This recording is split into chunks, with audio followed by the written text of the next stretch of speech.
саламатсыздарбы? Бүгүнкү күнгө алынган жаңылыктар менен тааныштырабыз.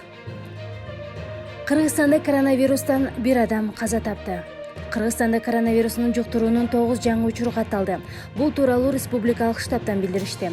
3 апрелине карата республиканын стационарларында COVID-19 инфекциясы тастыкталган 125 бейтап жатат. Алардын ичинен 4 оор абалда. Бир бейтап жасалма дем алдыруу аппаратына кошулган. Мындан сырткары 2 апрелде Ош областындагы Ноокат аймактык ооруканасында жаткан 61 жаштагы бейтап биологиялык өлүмдөн каза тапты. Ал чет өлкөдөн келип, стационардык обсервацияда дарыланып жаткан. ПЧР анализинин жыйынтыгы менен бейтапта COVID-19 инфекциясы бар экени тастыкталды. Ошондой эле бейтапта дагы башка кошо өрчүп кеткен оорулар да бар болгон. Бүгүн 3 апрелде коронавирус жаңы аныкталган 14 учурдун ичинен 4-өө сырттан келген. 10 адам оорулуулар менен байланышта болгондуктан жуктуруп алган. Бул тууралуу Саламаттыкты сактоо министри Сабиржан Абдикаримов бүгүнкү брифингде билдирди. COVID-19 вирусу аныкталган 14 жаңы учурдун аймактарга карата бөлүнүшү. Жалал Абад облусунда 5, Жалал Абад шаарында 2, Чүй областында 1, Бишкек шаарында 6. Учурда республика боюнча обсервацияда 1900 адам жатат. Алардын ичинен Бишкек шаарында 403, Чүй облусунда 173, Ош шаарында 56, Ош облусунда 263, Жалал Абад облусунда 189, Баткен облусунда 584, Нарын облусунда 108, Таласта 24 жана Ысык-Көл облусунда 100. Кыргызстанда коронавирус жалпы 130 адамда тастыкталды. Алардын ичинен 72-си аялдар, 58-и эркектер. Учурда өлкө боюнча ооруканага жаткырылгандардын саны 125 адам. Алардын 4-өөнүн абалы оор. Ошол эле учурда 5 жаран айыгып, 1 жаран каза болду. Бүгүн 3 апрель саат 10:00 карата Кыргызстанда коронавирус жуктургандагы 5 учур катталды. Саат 9 карата 9 учур катталган болчу. Жалпы сутка ичинде 14 жаңы учур аныкталды. Бул тууралуу республикалык штабтан билдиришти. Кыргызстанда коронавирус жуктургандардын саны 130 жетти. Алардын ичинен 5 адам айыгып, бирөө каза болду. Дүйнөлүк саламаттык сактоо уюмунун 2 апрелдеги түнүнө алынган маалыматы боюнча дүйнөдө жаңы коронавирусту жуктуруп алгандардын саны 896.400. Ноокаттан COVID-19 вирусунан каза болгон жарандын өлүмүнүн себеби патологоанатомиялык изилдөө үчүн сөөгө патологоанатомго жөнөтүлдү. Бул тууралуу Саламаттыкты сактоо министри Сабиржан Абдикаримов бүгүнкү брифингде билдирди.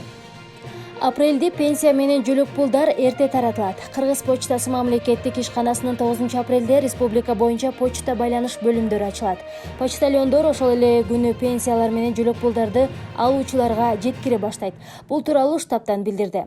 COVID-19 алдын алуу жана болтурбоо максатында бардык унаалар жана имараттар дезинфекцияланды. Почтальондорго атайын кийимдер, көп жолу колдонуучу бет каптар, кол каптар жана антисептиктер берилген. Мамлекеттик каттоо кызматынын алдындагы Кыргыз почтасы ишканасы жарандарды үйдө калууга чакырат. Почтальондор ар бир алуучуга социалдык төлөмдөрдү үймө-үй жеткиришет. Зарыл болсо алар дем алыш күндөрү да иштөөгө даяр. Кытай бийлиги 4 апрелде коронавирустун курмандыктары үчүн аза күтүү күнү деп жарыялады. Бул тууралуу РБК агенттиги жазды. Өлкөдө 3 мүнөттүк аза күтүү болуп, автоунаалардан, поезддерден, кемелерден жана абадан коргонуу техникаларынан сигналдар чыгарылып, өлгөндөрдүн элеси эскерилет. 2019 жылдын 31 декабрында Кытай бийлиги дүйнөлүк саламаттыкты сактоо уюмуна өлкөнүн борбордук бөлүгүндөгү Ухань шаарында белгисиз пневмониянын келип чыгышы жөнүндө маалымдаган. Адистер бул ооруну козгоочу жаңы коронавирус экендигин аныкташып, кийинчерээк ал расмий түрдө COVID-19 деп аталган. 11 мартта дүйнөлүк саламаттыкты сактоо уюму коронавирусту пандемия деп жарыялады. 29 мартта Кытайдын саламаттыкты сактоо комитети жалпы өлкөдө эпидемиянын жайылышы токтоп калганын айтып, вирусту жеңгенин жарыялаган. Кытайда коронавирус илдети пайда болгондон бери жалпы 82.400 адам аталган вируска чалдыккан. Быйыл дипломдук ишти жактоо онлайн түрдө өтүшү мүмкүн. Бул тууралуу өкмөт үйүндөгү маалымат жыйынында билим берүү жана илим министри Каныбек Исаков билдирди. Ал учурдагы кырдаалга байланыштуу жогорку окуу жайларда дистанттык түрдө EVN программасы аркылуу ишке ашырылаарын айтты. 2011 жылдан бери жогорку окуу жайларда EVN программасы ишке ашырыла баштаган автоматташтырылган билим берүү процесси. Бир катар алдыңкы университеттерибиз аны дистанттык сырттан окутууда колдонуп келген. Бирок бүгүнкү күнү Күндүзгү жана кечки бөлүмдө окуган балдарга ЭВН программасынын кеңири мүмкүнчүлүктөрүн пайдаланып сабак берүү милдети турат. Буга бир топ окуу жайларыбыз даярдап айтса болот дейт ал. Анын айтымында азыркы кырдаал ушул бойдон кала берсе, жайкы сессия онлайн түрдө өткөрүлөт. Азыр бүткүл дүйнө коронавирус жөнүндө айтып жаткан учур. Коронавируска байланыштуу айрым позитив маалыматтар менен тааныштыралык. Иранда 103 жаштагы чоң эне илдетти жеңип чыкты. Улгайган куракта бул ооруну жеңүү кыйын деген кептерге 103 жаштагы Ирандын Семнан шаарынын тургуну чекит койду. Ал ооруканада бир жума дарыланып, илдетти жеңип үйүнө чыгарылды. Коронавирусту толугу менен жеңген алгачкы өлкө Кытай болуп саналат. Мындан 2-3 ай мурун Кытай дүйнөдөгү эң коркунучтуу инфекция тараган объект деп табылган. 31 март бүткүл Кытай боюнча вируска чалдыккан бир дагы жаран табылган жок. Apple компаниясы кеңселерин кардарлар үчүн ачты. 1,5 ай карантинден соң Apple компаниясына 42 расмий дүкөндөрдүн эшиги ачты. Компаниянын мүдүрү Тим Кук пандемия аларды көп нерсеге үйрөткөнүн, биринчи орунда адамдардын өмүрү турарын билдирген. Окумуштуулар COVID-19 вирусун чакырган антителаны табышты. Нидерландиянын Роттердам жана Утрехтир окумуштуулары вирусту чакырган SARS-CoV-2 антителаны иштеп чыкты. Инфекцияны токтоткон бул биринчи антитела болуп саналат. Алардын айтымында антитела эми вируска каршы дары-дармек даярдоого колдонулат. АКШ вируска каршы вакцинаны сынап баштады. 16 март күнү АКШда 45 ыктыярчыга вируска каршы дары-дармек колдонулган.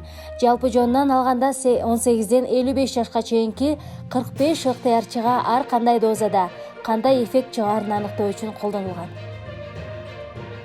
Кытай Кыргызстанга COVID-19 вирусун ыкчам аныктоочу 21 000 дана SARS-CoV-2 антибиотик тест рентгени берди. Бул тууралуу республикалык штаб билдирди.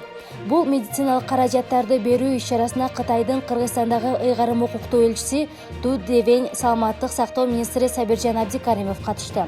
Аталган тесттер 20 мүнөттүн ичинде коронавирусту аныктап, вирустун жайылышын алдын алат. Илдетти аныктоодо реакция оң чыкса, милдеттүү түрдө ПЦР анализи жүргүзүлөт. Бул экспресс-тесттер Кытайда, Түштүк Кореяда жана башка өлкөлөрдө коронавирусту аныктоодо жакшы жыйынтыктарын көрсөткөн. Учурда Кыргызстанда коронавирус жуктургандардын саны 130га жетти. Алардын ичинен 5 адам айыгып, бирөө каза болду.